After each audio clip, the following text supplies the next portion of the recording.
Kakinada Rangaraya medical college విద్యార్థుల పట్ల లైంగిక వేధింపుల ఘటనలో 10 మందితో ఇంటర్నల్ కంప్లైంట్ కమిటీ ఏర్పాటు చేశారు ప్రిన్సిపల్. కమిటీ దృష్టికి కీలక విషయాలు తీసుకొచ్చారు స్టూడెంట్స్.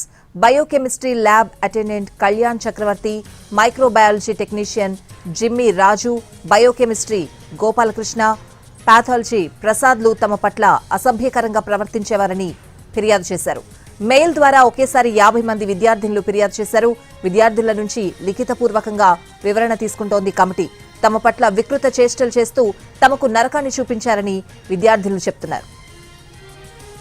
అంతేకాదు తమ ఫోటోలు అసభ్యకరంగా తీసి వన్ టైం వ్యూ ద్వారా తమ వాట్సాప్ కి పంపించేవారని కంప్లైంట్ చేశారు. రూమ్ కి రమ్మని బెదిరించడం, డబ్బులిస్తానని కూడా కొన్నిసార్లు చెప్పారని, మాట వినకపోతే పరీక్షలో ఫెయిల్ చేస్తామని బెదిరించిన ఫిర్యాదులున్నాయి.